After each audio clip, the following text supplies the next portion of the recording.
घबराहट हमें हो रही है। ऐसा कई बार होता है ना पेपर में, तो तुम पेपर दे रहे होते हो, अच्छा एक बच्चा कितनी आराम से पेपर दे रहा होता है, पेपर दे रहा है, पेपर दे रहा है, पेपर दे रहा है, इतना बढ़िया पेपर दे रहा है, बहुत बढ़िया पेपर चल रहा है, बहुत ही बढ़िया पेपर चल रहा है, पेपर देते देते देते, पेपर देते देते एकदम आवाज आई, मैम एक शीट देना।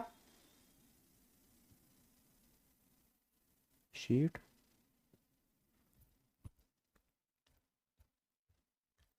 मेरे तो 10 शीट बची हैं, इसने शीट एक्स्ट्रा मांग ली, अभी रुको।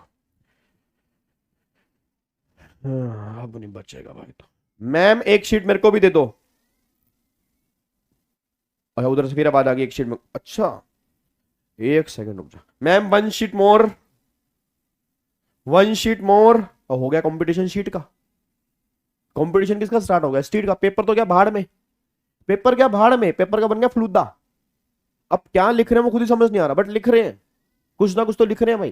क्या लिख रहे हैं वो नहीं पल्ले पड़ रहा, बट लिख तो रहे हैं भाई। शीट भरनी है भाई, उसने शीट कैसे मांग ली, शीट उसने कैसे मांग ली जी, दिक्कत सारी यो आ गई बस, शीट उसने कैसे मांग ली। तो कई बार घबराहट होती है जी, ऐसे कई बार घबराहट होती है, तो पेपर की फिर ऐसे ऐसी हो जाती है। गेम सिर्फ मेंटल लेवल की है सर, आप समझ ही नहीं पा रहे, पेपर देना एक बहुत बड़ी सिर्फ मेंटल लेवल की गेम का काम है।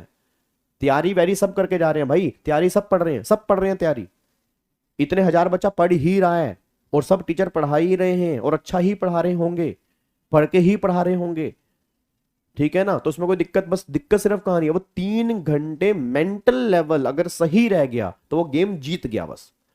जिसने इन चीजों को इग्नोर कर दिया कि मेरे आगे कौन बैठा है, पीछे कौन बैठा है, शीट कौन मांग रहा है, वो कितना लिख रहा है, मैं कितना नहीं लिख रहा, ये चीज इग्नोर कर दोगे तो पेपर क्लियर है।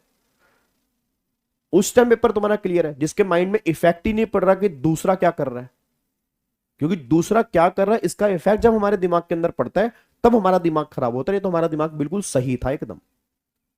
तो वही चीज यहां पे हुआ।